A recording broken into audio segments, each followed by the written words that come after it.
So there are a lot of things we learned from the project. I just want to mention a couple of them.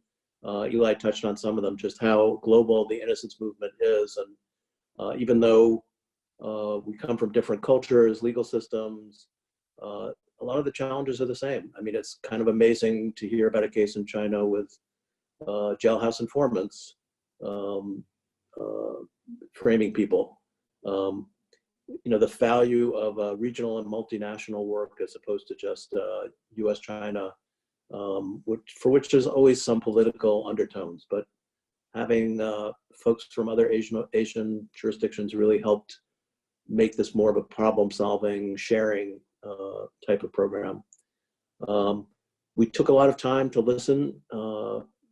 We planned for this project. I thought we did some excellent planning, but a lot of things happened that we didn't necessarily anticipate. We didn't really anticipate that this would be a regional or multinational kind of program. We were really focused on China. But as Eli said, our visiting scholars from other countries and other jurisdictions wanted to participate in our intensive programs at NYU, and we welcomed them, and they added a tremendous amount. So it's also interesting, having done these kinds of programs for a long time, our approach was really one of humility, because we talked a lot about the problems in our own system. And that, I think, is very disarming in working internationally. We didn't come to this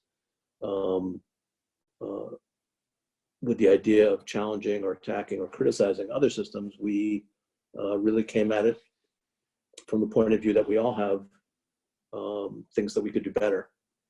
And then one other point that I think is just important in this field, that an innocent person being wrongly convicted of a serious crime, spending time in jail is a terrible, terrible thing. But one of the things we learned through this program, and I think we communicated, is it's not always the result of malicious action.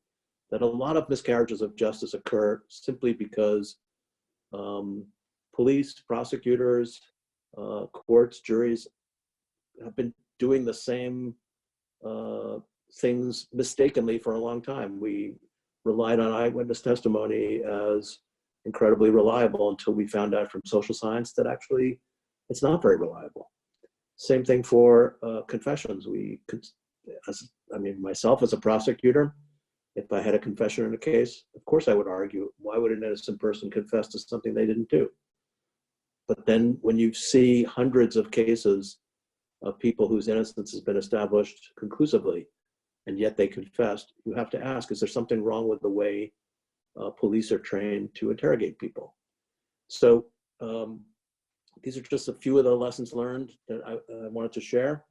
I'm going to close with this quote from Martin Luther King, which is one of the mottos of the Innocence Project, and injustice anywhere is a threat to justice everywhere. Sometimes we're asked, why don't you just focus on your own country? Why are you working with folks from other countries? And I think this is the best answer to that.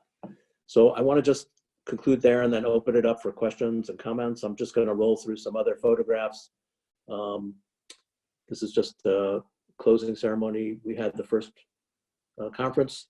And Jerry, I see you've joined the call. Of course, Jerry has been the inspiration for this project, as well as for all the work we do at the U.S. Asia Law Institute. We have a lot of group photos. This is the last event that we did with Kevin Richardson and Sarah Burns and others from Japan Innocence Project and Taiwan Innocence Project that we had the poster for earlier.